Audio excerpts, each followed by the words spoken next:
read basic mathematics and read read.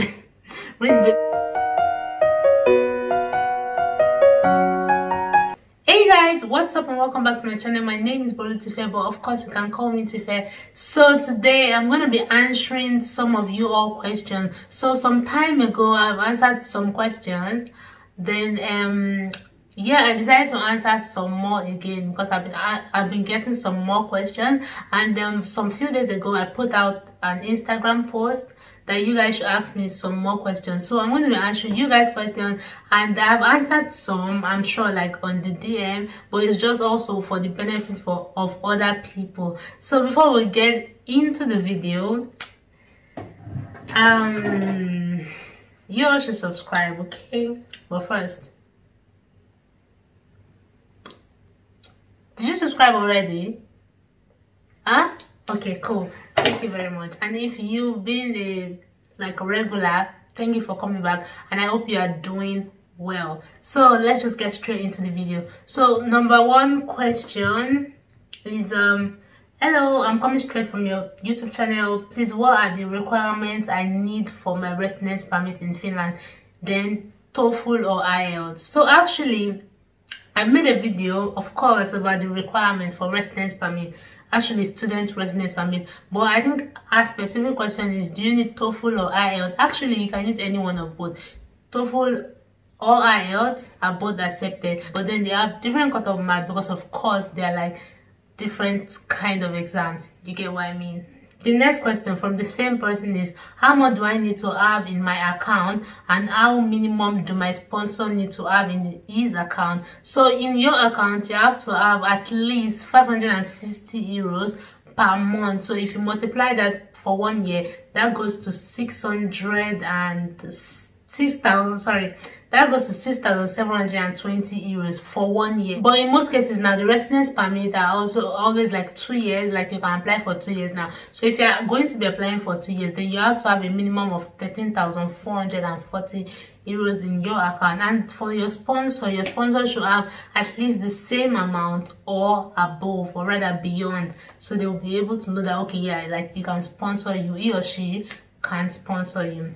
So my next question, the person also said, is the money going to be in Naira or Euro? The money can be in Naira because like you have a Naira account, right? But the logic behind this is like when you get here, you'll be able to use it, you'll be able to access that money in your account. So it is advisable to use a bank account that you can access the money inside anywhere in Europe or anywhere you are. So you know that, okay, the logic behind it is that you have this money in Naira, but when you get to Euro, you can withdraw it in Euro and make use of it. You understand what I mean? So next question, I hope I've answered your question, and I hope, like, yeah, it benefits everyone. So this one is really long. I'll try to be fast. Hello, I stumbled upon your YouTube channel, blah blah blah blah. Thank you for watching my videos, and I applied for my master's in educational sciences, never heard, at University of Uvascular, and I have a few questions to ask. When you applied for your master's,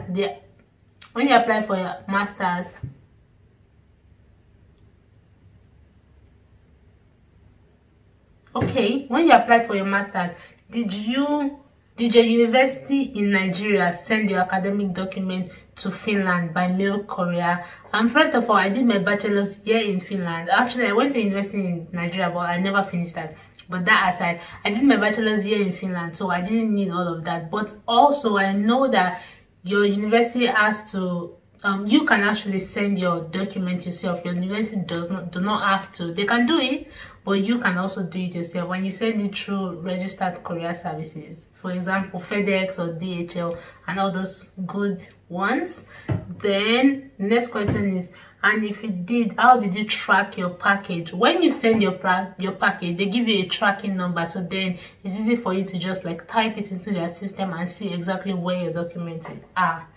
Next question is, if the university doesn't admit or accept you, do they inform you or do they just keep quiet? Actually, they always send you mail to update you on whatever is going on. They let you know if you are being invited for the exam. They let you know if you've been accepted, if you need to send a document, and all those good stuff.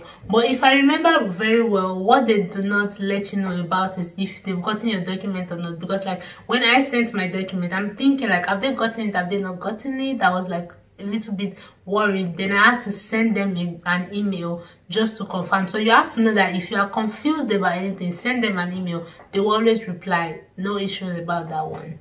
Next question is, how is the competition in terms of admission? I would say the competition is quite high because they don't accept a lot of people. They might say study places available 16, 15 for a whole university, I mean for like a course. So admission is quite like competitive, but I think if you're good and if you have a strong motivational letter, that cuts you out and make you like really different among the whole crowd. Just have a really good motivational letter, of course, like amidst other things, you know what I mean. So yeah, next question. So I was asked, can you advise me what to read for the online entrance examination? No, I can't advise you because I don't know what course you are studying. So in most cases, when they like invite you for an exam, they literally tell you what to study. In my case, I remember they gave me some materials to study, and for nursing, because I also applied for nursing, they didn't give me a material. They just told me basic mathematics and just literally basic things, but they will let you know what to read. If they want you to read basic things, if they want you to read a material, they will let you know, so you don't have to worry about that one. Everything's gonna be fine. What he said about writing a motivational letter, is it compulsory or advice? Writing a motivational letter is a requirement, at least in every admission I've heard about or tried out. It's a requirement. You have to write something that lets them know that you really want to do this course and why exactly you want to do the course and come to the school. So yes, I think it's compulsory, but in most cases it's like a requirement, so no option. Someone said, what school is the most affordable and which schools offer scholarship? So most affordable schools are the schools that are not in Usima. Usima region is Helsinki, Vantaa, and Espoo. So those ones are pretty expensive because they're like the center of the whole country and like the most bubbly, like everyone wants to be there. So places that are not Helsinki, Espoo, and Vantaa are quite cheaper. So just check out the school. Then if you see Helsinki, just pass. You understand what I mean? If you're looking for a cheaper school, of course. Then for scholarship, that I don't know because it changes every year, but it's very easy to find out. Just go on the school website, check out where their tuition fee is, and then you'll see if they're offering scholarship or not. Also, if you're confused about anything about the admission, you can send a mail to the school. It is that easy. They will reply you. It's not that deep. They will always reply you. Okay? Then so someone said when I was on a school website, there was nothing about English proficiency test, but they said something about online interview. So if they do not say anything about English proficiency test, then you do not need English proficiency test. It is their requirement, it is their school, they know what they want. So this general idea of what they want is just good to know, but also consider the school requirement. Those ones are the most important things. So this person said, hello, I watch your YouTube channel and it sure helps. Thank you for watching my YouTube channel, and I'm happy that it helps you guys, and keep watching. So anyways, she said, please, I already applied to university in Finland and my sponsor isn't family related. So yeah, it's not a big deal. Your sponsor don't have to be family related, but you still have to know your sponsor. Like, how is the person related to you? Is it your friend? Is it your parent friend? You just have to know, not like there are two sides of the story. Like if they call your sponsor right now, are you guys going to say the same thing? That's the most important thing. Your sponsor do not have to be family related. Of course, it's good if it's family related, but it's not compulsory. You understand? The person asked, so you talked about 13,440 euro, yes? Does it have to be in my account or my sponsor's account? So the money, the requirement for residence permit, it has to be in your account, but also that amount or beyond has to be in your sponsor's account. So literally it's almost like having times two. So that's why the person is your sponsor. Like when this is over, the person can actually afford to sponsor you, even though it's not literal. You understand? It's just an idea. So you have to have the money in your account. The sponsor has to have some amount in his or her account as well. Next question. Ooh, this one is pretty long.